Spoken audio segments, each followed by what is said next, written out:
ॐ सोमनाथाय नमः।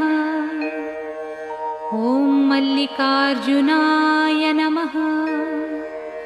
ॐ महाकालेश्वराय नमः। ॐ ओंकारेश्वराय नमः। ॐ वैद्यनाथाय नमः। ॐ भीमशंकराय नमः।